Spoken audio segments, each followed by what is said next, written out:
Okay, so thank you very much. Let's get started with the first technical topic. So my talk is titled Exposing the Unseen, Malware Hunting from the Dark Corners of Memory. So probably some of you already guessed what the talk is about. So in this presentation, I'm going to talk about a technique called memory forensics. I'll show you how you can use memory forensics to hunt for malicious threats. We'll have multiple demonstrations. We'll start with simple malware to slightly moderately complex malwares, okay?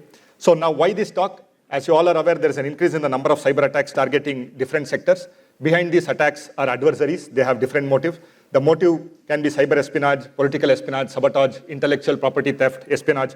Whatever may be the motive, they use malicious programs to infect their targets, which means from an incident response perspective, from a security standpoint, you need to understand how to investigate and respond to such attacks. So that's the focus of this presentation, where I'll show you, like I said, I'll show you a technique known as memory forensics, where I'll show you how to investigate or you can call it hunting for malicious threats.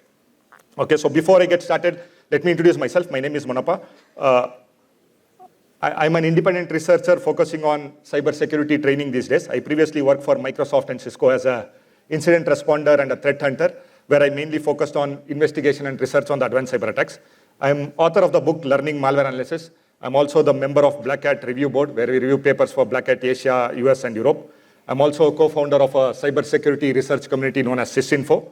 In case if you're looking for more information on SysInfo, we don't have much activity these days, but yeah, so there are some resources on sysinfo.com. You can visit that. And I've also written a Linux sandbox for analyzing Linux malware known as Limon. It's open source. You can look it up and use it if you're interested in analyzing Linux malware. I'm also winner of Volatility Plugin Contest 2016. In case, again, if you're not familiar with volatility in this talk, you will get an idea of what volatility is. In short, volatility is an advanced memory forensic framework which can be used to investigate memory images. In 2016, I wrote a plugin to detect anti-memory forensic tricks used by the attackers to bypass memory forensics. So that won the contest in 2016. And I've also conducted trainings at various conferences like Black Hat, FIRST, Vulncon, HITB, and so on. But that's about me. So let's get to the actual topic. Okay, so I'm going to go a little fast here because I want to get to the demo. That's the part where I want to go slow. So I'll go fast in places where it's very basic, okay? So what is memory forensics and why you want to do memory forensics? Memory forensics is an investigation technique which involves analyzing the computer's RAM for forensic artifacts. So which means if you suspect a host in your network is infected, you take the memory image of the system, you analyze the memory image for forensic artifacts. Okay, so now why do you want to do memory forensics? A computer's memory contains runtime state of the system. It contains various information such as which applications are running on the system, what is it doing? That is, which objects it's accessing, that is, which file it's accessing, which registry key it's accessing, which are the active network connections, loaded DLLs, loaded kernel drivers, etc., etc. For this reason, which means by acquiring the memory and by investigating the memory, you will get a lot of information about the runtime state of the system. Okay, so for this reason, memory forensics is used in incident response and investigation. Okay, and also one more reason why you do memory forensics is, you will see that sometimes attackers may not write the malicious component to hard disk at all. Okay, it's only in the memory, which means your file system analysis and disk forensics may not reveal that component. Okay, so if I get time, I will show you one such example. Okay, so that's about what is memory forensics and why memory forensics. What are the different steps in memory forensics? There are two general steps in memory forensics. The first step is memory acquisition. Like I said, you suspect a host in your network is infected. You take the memory image of the suspect system. That means you take the memory image, you dump it to a file on the disk. Now that file represents the memory of that system. Now once you have the memory dump, the next step is analyzing the memory. Okay, so that is, you analyze the memory dump for forensic artifacts. In this presentation, I'm not going to talk much about the memory acquisition. We'll focus on memory analysis. But there is one slide on this, depending on whether you want to acquire the memory from a physical machine or a virtual machine, you have various options. You have various tools that allow you to acquire the memory. On a virtual machine, it's very easy. You can suspend the VM. When you suspend the VM, the virtual machine's memory is written to a file on the disk with an extension of .vmin. That will be your memory image. Okay, so let's assume that you already acquired the memory image. What next? Acquiring the memory image is not enough. So you need a tool that understands how to extract relevant information from the memory image. Basically, it has to parse various structures, etc., etc. Okay, so you need a tool that understands how to do that. So the tool that we'll be looking at in this presentation is volatility. Volatility is an advanced memory forensic framework which allows you to extract digital artifacts from the memory. Okay, so it allows you to analyze both 32-bit, 64-bit Windows, Linux, and Mac operating system. For this presentation, what you need to understand is volatility is a plugin-based system, which means you have different plugins to extract different types of information from the memory image. Okay. Now, before I get to the demos, let me quickly talk about the general syntax that I'll be using throughout the presentation. Okay, so this is the syntax. So Python, this is a script, this is a volatility script. I will provide, with -f option, I provide the memory image. Let's assume that you already acquired the memory image. Then you have to supply something called as profile. The profile tells volatility, which operating system and the architecture the memory was acquired from, and also that is required for some of the plugins to extract relevant information. Okay, and then you supply the plugin. Now, suppose if you don't know what the profile is, you will run this plugin known as image info. That will give you the profile which you will supply here. Okay, so just to give an example, I don't know if you're able to see at the back. So this is the example. Notice I'm running the script. I'm giving a memory image. I'm supplying a profile. The profile I got was from that image info plugin. And then I'm running the plugin named PS list. The PS list plugin will list the process running on the system. Depending on what type of information you want to extract from the memory image, you can run different plugins, which I'll show you throughout the demonstration. Okay, but this is the syntax. That's all you have to know for this presentation. From now on, we will go to the demonstration. Okay, so with the understanding of how to use volatility, let's look at various demonstrations. Let's start with a simple malware. So this is let's take a demo. Okay, so this is a scenario. A user in your organization suspects that his system is infected after opening an attachment that came in via email. He suspects, so you have a user in your organization who thinks that he opened an attachment, he got infected. So he reported the incident to you. So you are the incident responder asked to investigate. Let's assume that you already acquired the memory image of that system. Okay. So how do you investigate? So let's start that. I have a demo. Like I said, this is a general syntax. Okay. So first I'll start by listing the process. Okay. So that's probably the first step that you want to do. Look for any suspicious process running on the system. When I run the PS list plugin, you see that I see a suspect process, that is the last process, doc6.exe, which looks suspicious, okay? And also there is outlook.exe running, okay? Looks like this is the email client that the user is using, okay? So, but from the process listing, I don't get much information. I know that, okay, doc6.exe is running, and there is outlook also running. So this looks like the suspect file, okay? So what I need to do is I need to further investigate and see. Look at the process tree. So what I'll do is, I'm going to run another plugin name. Notice the syntax is going to be the same. All I'm changing is the plugin name, okay? Now the PS tree plugin, when I run the PS tree plugin, what PS tree plugin does is, PS tree plugin will give you the parent-child relationship. Okay? So for example, here you see the explorer.exe started Outlook. You see the child process is indented to the right, and it is prepended with a dot character. Right? You see Explorer started Outlook, that is normal, because whenever you double click an executable or right click, launch as an administrator or run from a start menu, it is Explorer that starts Outlook, starts that application. In this case, Explorer started Outlook, okay? Then notice Outlook started Excel, that is also normal. Let's say user received an email containing an Excel, he double click that Excel. To render that Excel, it has to launch excel.exe, so that is normal. But then what is not normal is excel.exe launching command.exe. That's not normal, right? Excel.exe launching command.exe. What does it tell you? It tells you that probably user received an email containing an Excel sheet. User double-clicked that Excel, opened an Excel sheet. Probably that Excel contained some exploit or a macro which launched command.exe. Notice command.exe in turn starts that suspect process doc6.exe. Okay? So this is the attack chain. So now you can tell that what happened on the system. Okay, another way to look at the parent-child relationship, let me show you quickly, is using something called as, let me forward that video. Okay, so here, yeah. So this command here, what I'm doing is, I'm running a plugin named pscan. Pscan also lists the process running on the system, and what I'm telling is, output that in a dot format, and write it to this file, infected.dot. Okay, so the reason why I did that was, now when I open it in a graph visualization software like xdot, that dot file, if I open it, it'll give you a visual, notice when I open it with xdot, it'll give me a visual representation of the parent-child relationship. In this case, notice the same thing that we saw in the process tree, but this is a graphical representation of that. Notice Explorer started Outlook, Outlook started Excel, Excel started command.exe, which in turn started doc6.exe. So you can tell what happened on the system. So user received an email containing an Excel sheet. He opened the Excel sheet, which was opened using excel.exe, which probably that Excel sheet contained some malicious code or macro, like I said, exploit.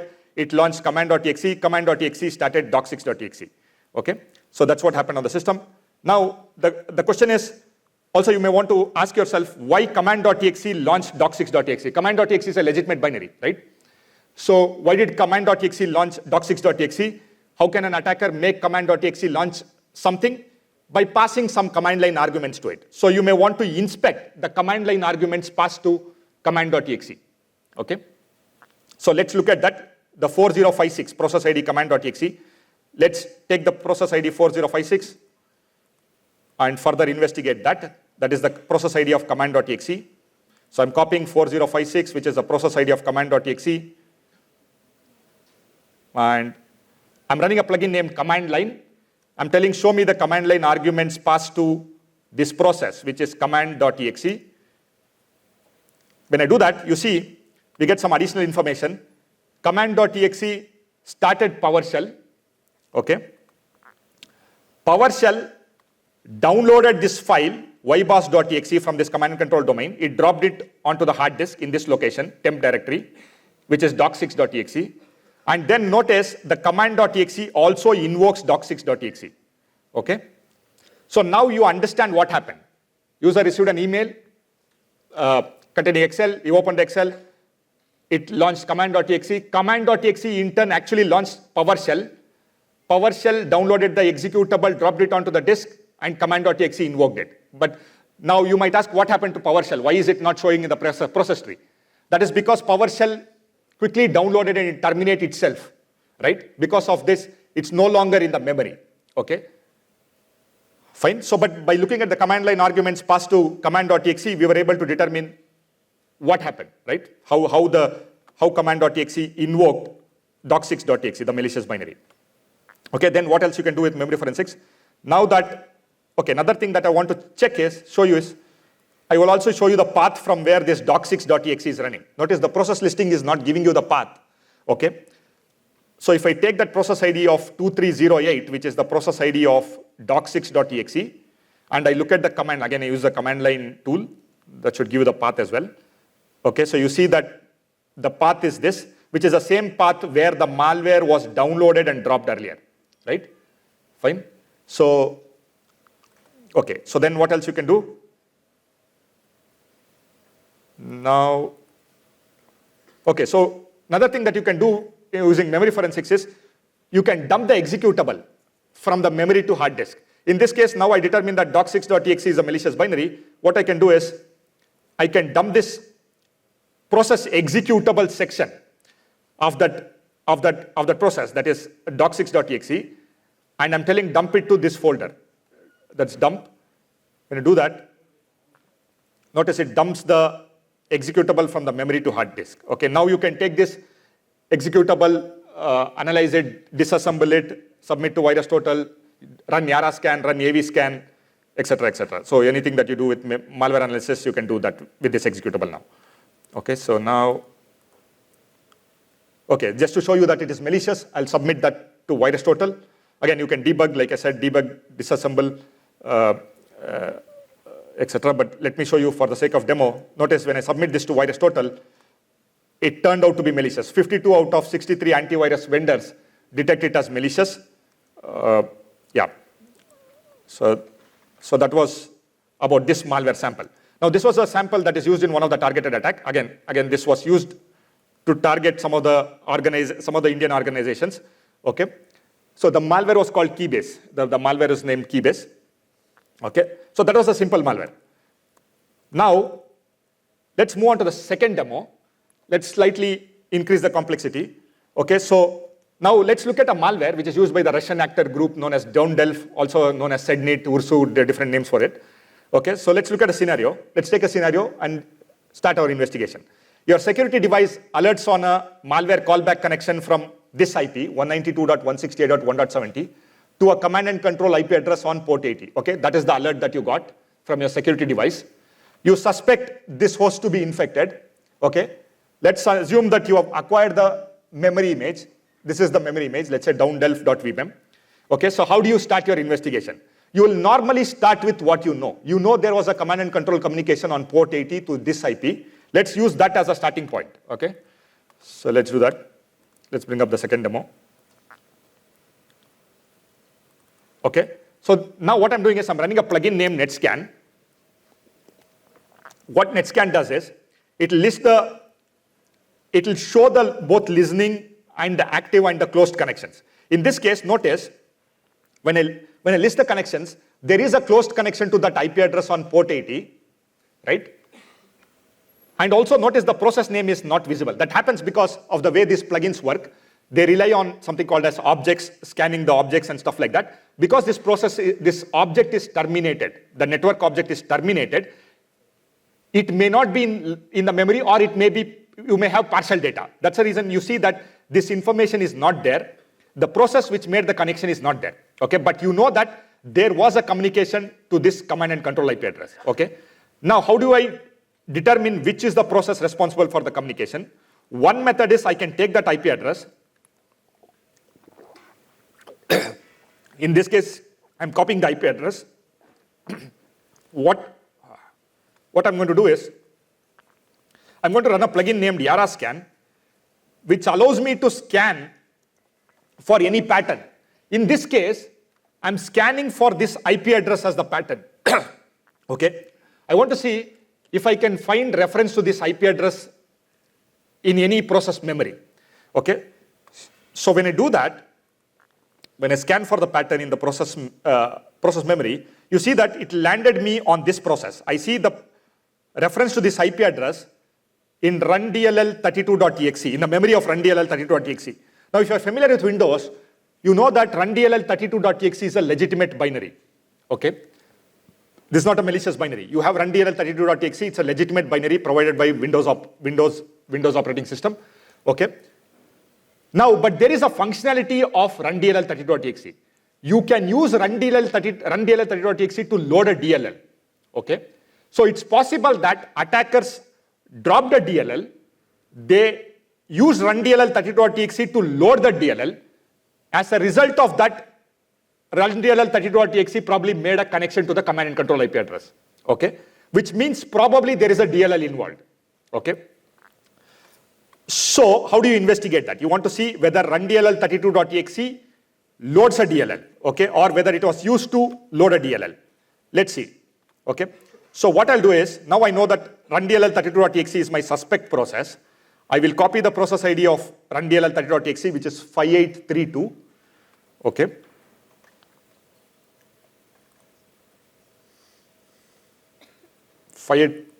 And what I'll do is, I'll list the DLLs loaded by this process. To do that, I can run the DLL list plugin. I'm telling, show me the DLLs loaded by this process 5832, which is rundll32.exe. Remember, we started with one information that there was a network connection. We found a connection. Using YaraScan, we pinpointed to rundll32.exe. Okay. Now, I'm listing the DLLs loaded by rundll32.exe. When I do that, it also shows the command line arguments passed to rundll. Now, this is the syntax that you can use to load a DLL using rundll32.exe. Notice rundll32.exe was explicitly made to load this DLL, which is also running from some non-standard directory. Okay. And also you will see at the bottom, it loads the DLL. You see here, run DLL32.exe loaded this DLL. Okay. So that tells me that probably as a result of loading this DLL, run DLL32.exe executed the code within the malicious DLL, because of which it made the malicious communication. Okay. Now, what else I can do? I can, like how we were able to dump the executable from the memory, you can also dump a DLL from the memory. Okay. So to do that, I need the base address of the DLL. So here is the base address. I'm copying that base address of the DLL. That is the address where it is loaded into the memory of run DLL32.exe. And what I can do is I can dump the DLL using DLL using DLL dump plugin. I'm telling dump the DLL which is loaded by this process, which is run DLL32.exe. This is the base address where it is loaded. And this is the directory where to dump. Okay. So when you do that, it will dump the DLL from the memory to hard disk. Okay. Again, now you can take this DLL, reverse engineer, etc., etc. Okay. Fine. So now we dump the DLL from the malicious DLL from the memory to hard disk. Now, just to show you again, it's malicious. Let me submit this DLL to VirusTotal again. So when you do that, you see that 27 out of 69 antivirus vendors detect it as malicious. And notice some of them detect it as Ursu, Sednit. Yeah, like I said, that is the name of the malware used by the Russian APT actor groups. Okay, so then, okay. Now another thing that you want to do is, okay, so we saw run DLL32.exe loaded a DLL, but what made run DLL32.exe load the DLL? Some process should have started run DLL32.exe, correct? So how do you know that? Again, look for the process tree. Okay, look for the parent-child relationship. That may give you some indication as to which process started run DLL32.exe. Now, if you look at that, you see that run DLL32.exe was loaded by a process d.exe. Okay, fine. So that looks suspicious. Again, that was the process that loaded the DLL. That used run DLL32.exe to load the DLL. Probably what happened was when the system was infected, this d.exe dropped the DLL. It launched run DLL32.exe. It passed that path to the DLL as the argument to run DLL32.exe. As a result, run DLL32.exe loaded the DLL, executed the malicious code. That's the reason you saw that malicious command and control communication, right? Again, we started with simple information, and this is what we found. Now, you might ask, can I dump this d.exe? Yes, you can dump, but in this case, no, because it is exited. How can I tell that it's exited? Is because I see the number of threads is 0, handles are also 0. Okay, sometimes it gets stuck in the process listing if any other process is accessing this object. Okay, so that happens, but in this case, it's no longer in the memory as such. Because of which I cannot dump it, because you know that on Windows, every process will have a minimum of 1 thread. Okay, so in this case, it's terminated. That's why you see that it's 0 threads. Okay, okay. So this was example. The example was to show you that attackers don't always use executable. They also use DLLs. Right? In the first example, I showed you how attackers use executable.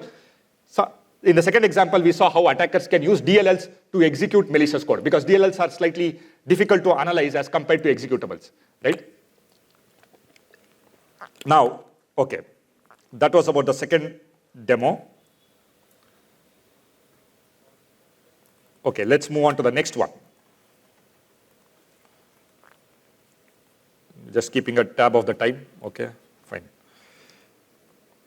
Okay, so let's look at another example.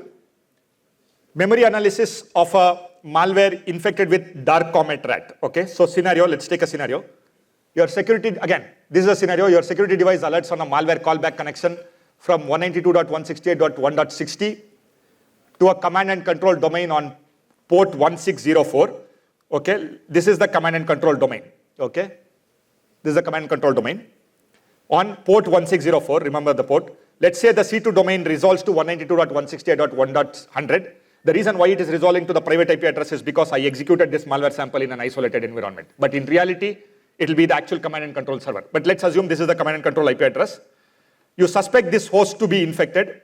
You have acquired the memory image. Okay. you're asked to investigate. How do you start?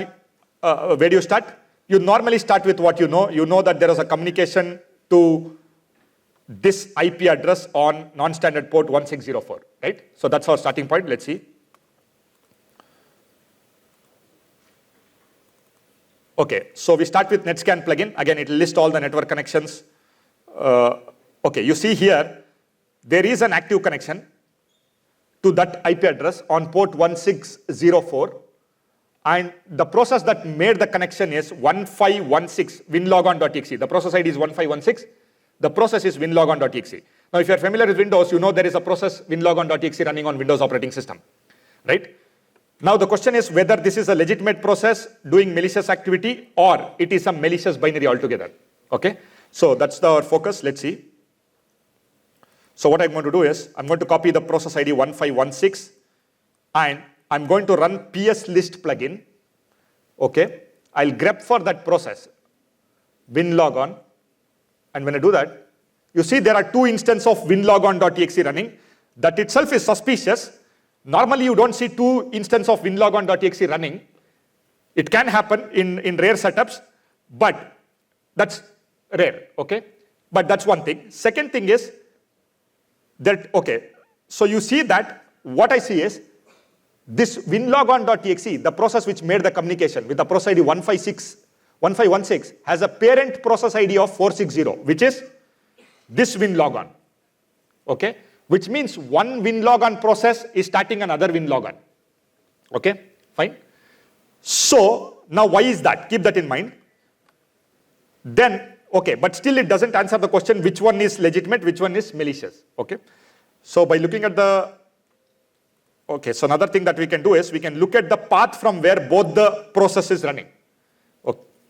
Path from where both the processes are running. Let me copy the process ID of 460. Oh, another thing that I want to show you, I'll show you that PSCAN output, which is basically that visual representation, just to show you that winlogon.exe started.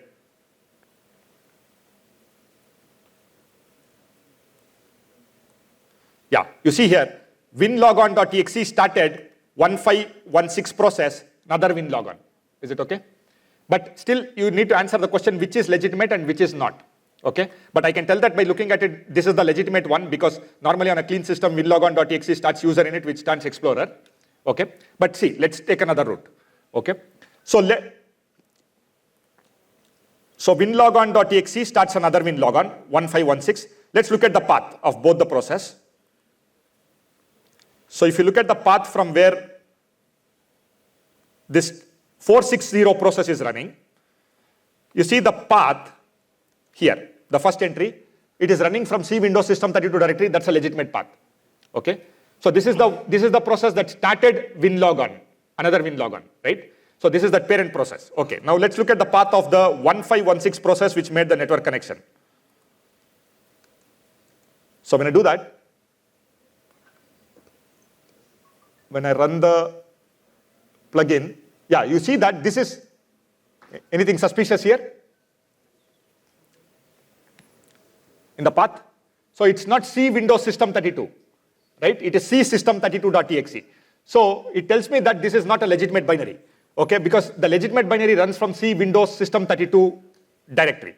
In this case, it is C system32. So that tells me that the process ID which was making the communication, the process which was making the communication, that is 1516, is the malicious process, okay? Now, the question you need to answer is, why did legitimate winlogon.exe start this process, correct? The malicious process, malicious winlogon.exe.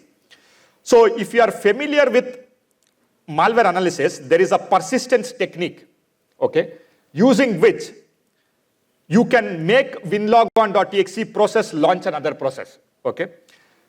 That happens in the registry. Okay, so which means I need to focus my investigation on the registry. So what I'm doing is I'm running a plugin named Hive list to see which are the registry hives that are in the memory.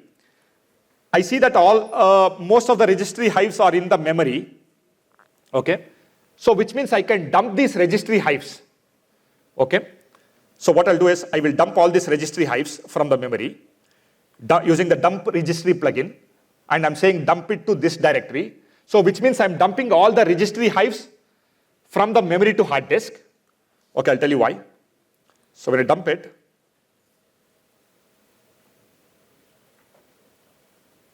so I have all the registry hives in the memory. Now what I'm doing is I'm extracting the strings from all these registry hives. Okay, don't worry about the command. I'm extracting all the strings from all the registry hives that I dumped. And what I'm doing is I'm grepping for, I'm looking for the reference to that malicious binary, that is C system32 winlogon.exe, not C Windows system32, C system32, right? The malicious one. Now when I do that, I see references to this malicious executable in these two registry hives. Mainly these two, because one is related to HKLM software, the other one is related to HK current user. That's where majority of the persistence occurs, okay? So that tells me that in the HKLM software and the HK current user hive, there is an entry added for this malicious binary. But the strings is not telling you where exactly the entry is added, correct? You may want to do some registry forensics to see where is it added, okay?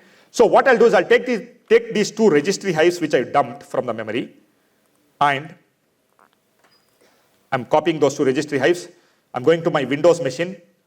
I'm using a tool named Windows Registry Recovery, which will show me the structure of the registry. Okay, so I'm loading the first registry hive, that is HKLM software registry hive. Okay, so when I do that, notice it is showing me the actual registry structure of the HKLM software. Now what I'm going to do is I'm going to do a quick search, Control F. Okay, Control F, look for that malicious binary. C system32 winlogon.exe. I'm looking for keys, values, data, give me everything. Okay, so when I do that, it is searching here. You see here, it's doing the search, and it will show. Notice it showed an entry where the entry where the entry is added for that malicious binary. You see that it's in this directory. If you double click it, it will take you where exactly it's added. Okay, so it's added in this registry key under winlogon. Inside this, in this value, user int value, it added an entry for the malicious binary. You see here, there is a entry here. Now, what is the significance of adding this entry? Okay, what is the significance of adding this entry? So let me give a quick background. Winlogon.exe on Windows operating system is responsible for interactive logon and logoff. It is responsible for giving you the password prompt, right? Once you authenticate, it loads all the user profiles. And another thing that it does is, once you authenticate, it starts another process, userinit.exe. Okay. Now, to start userinit.exe, it consults this registry value, userinit, which is normally pointed to the userinit.exe. Okay. Because of which it launches userinit. But because attackers added an additional entry for the malicious binary, winlogon.exe also starts this malicious binary. That's the reason you saw one of the winlogon starting this malicious binary. Is it okay? Okay, now moving on to the second registry hive that we dumped. We do the same thing. We'll see where the entry is added. And you see that this is where the entry is added. Run registry key. You probably know what run registry key is. It's used for persistence. Okay, this is the entry that was added in the run malicious winlogon.exe running. Other one is legitimate, right? There are two instances. You should see one instance launched by winlogon, other instance launched by Explorer, right? Because it's added into run registry key. But there is only one instance. Why is that? Think in your mind, because I don't have time to wait for the answer. But let me tell you, there is a concept called mutex. Okay, sometimes malware can create a mutex to make sure only one instance of malware is running. Basically, it's used for synchronization, etc. But malware can make sure that only one instance is running by creating a mutex. If there is a mutex, also it can become a very good indicator, because mutex will have a name.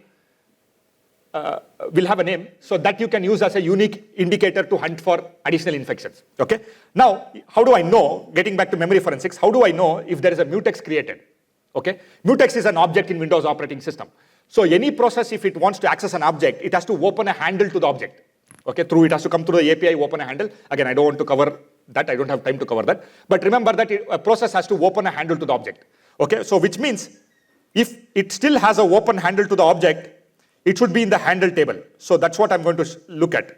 I'm going to look at the handle table of a process. That means there is a plugin named handles. I'm saying show me all the handles opened by winlogon, malicious winlogon.exe process. I'm only filtering on mutant objects. That means mutex. Show me only the mutant objects. Okay. Come on. So -t muted. Okay. When I do that, it will show me all the open handles to the mutex, and I can recognize all the other mutexes. But this one is not. This one is related to the malicious binary. DC stands for dark comment. If you Google up, you'll see that this is the mutex created by dark comment rat. Okay. So that tells me that why there is only one instance of winlogon.exe process running. Okay. Now this can become a good indicator that you can use to hunt for infections in your environment. Okay. Okay. Moving on. Okay. What else a malware does? A malware can also inject code into another process, right? So I want to see the first step to do that would be to open a handle to another process. If it wants to inject, the first step is to open a handle to the process. Now what I want to see is whether this process has any open handle to the process. Okay, so I want to see whether this process is opening a handle to any other process. Now when I do that, you see that this malware process is opening a handle to Explorer. Explorer is a legitimate binary. Okay. Now it's possible that it is injecting code into Explorer. Why attackers do that is because in the next slide, if I have time, I'll come to that. Attackers can inject code into a memory of a legitimate process to force a legitimate process to do malicious activity. So it looks like maybe malware is injecting code into the Explorer. How do I verify that? Okay. So to do that, I can take the process ID of explorer.exe, which is 1504, and I can scan the memory of Explorer and look for any suspicious entries. Okay. When I say suspicious entries, what I mean by that is, let me tell you. Okay. So in this case, you see here, explorer.exe, in the memory of explorer.exe at this address, 4A80000, remember this address, there is an executable. Okay, you see the P header? Okay, there is an executable. But that's normal because every executable is loaded into the memory, every DLL is loaded into the memory, all of them have the signature. But what is not normal is the memory protection here, page execute, read write. Whenever an executable or a DLL is normally loaded by operating system, it will have a memory protection of page execute write copy, not page execute read write. Now this tells you that this executable was not normally loaded, it was injected. Okay, fine. So now what you can do is, now I know that at this address there is a malicious binary. So what I can do is I can copy that address, dump the executable from the memory. I'm using another plugin named waddump. I'm specifying the base address of that base address where that code was injected, and I'm dumping that injected code from the memory to hard disk. Remember, this is injected into the memory of Explorer, legitimate binary. Okay, so I'm using that to dump the. So I've dumped the injected component. Now let me submit to virus total just to give you that, just to show you that it's malicious. Okay, so you see that it turned out to be malicious, which means the component that was injected into the memory of explorer.exe is malicious. Okay, now that brings us to the topic of code injection. I have 1 minute left. So let me quickly talk about the code injection. That brings us to the topic of code injection quickly. Okay, so what is code injection? Okay, so what is code injection? So let's look at an example of a malware sample named ZuisBot. Let's see how it injects code and how it hooks the API. I told you one of the reasons why attackers inject code to force a legitimate process to execute malicious code, right? Notice every process has its own process memory, right? This is the malware process. Malware process has its own process memory. Let's say this is the target process or a legitimate process. Let's say, for example, Explorer. What, in case of code injection, what happens is malware process injects code into the memory of a legitimate process. Like how you saw, it injected code into the memory of Explorer, right? Why? One reason, to force a legitimate process to do malicious activity, okay? The second reason is to hook the API calls made by legitimate process. On Windows operating or any operating system, a process needs to call API within the DLL. Let's say this process calls an API within the DLL. What attacker can do is they can redirect that function to a malicious function within the malicious module. So they can alter the functionality. For example, let's say this is a browser, okay, Internet Explorer. Let's say you are You open Internet Explorer, visit your bank website, you type all your credentials, press the send button.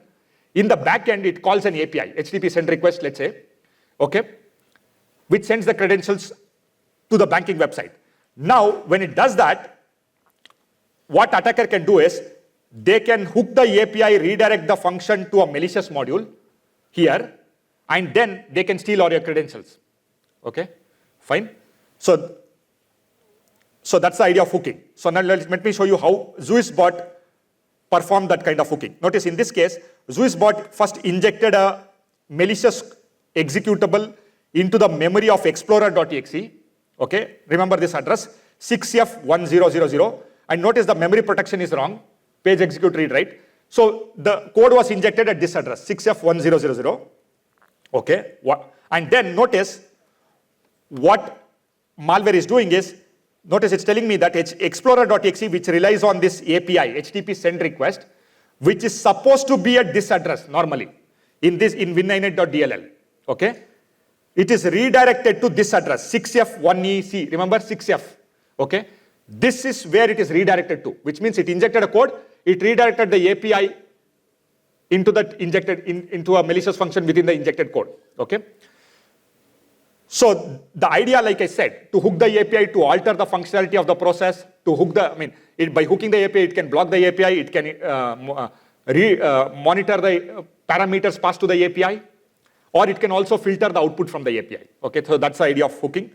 Okay, so with that, I've almost come to the end of the session. I think I'm almost on time. Okay, so the key, again, there are a lot of things that I could not cover because of the time constraint. There are also rootkit techniques, etc. I could not cover, but with 40 minutes, I think I was able to cover whatever I thought whatever I wanted to cover. Okay, so the key takeaways from this presentation is attackers use various techniques to achieve persistence, to inject code, to elevate privilege, and so on. From a security standpoint, you need to understand how to investigate and defend such attacks. So memory forensics is one such technique. That's not the only technique. That's one such technique which allows you to investigate and hunt for threats. Okay, so so we saw different demonstration before we wrap up. We saw how executables can be used by the adversaries. We saw how DLLs can be used. We saw some registry related investigations, and also we saw how attackers can inject code into a legitimate process to perform malicious actions. And also by injecting code, the malware which inject code can delete itself, which means it will no longer be in the hard disk or file system. It can only be in the memory. Okay, so sometimes it's also called in-memory malware. Okay, so with that, I've come to the end of the session. I don't know if you have time for questions. Do you have time for questions? No. Okay, so I can meet you outside if you have any questions. Thank you very much. Yeah.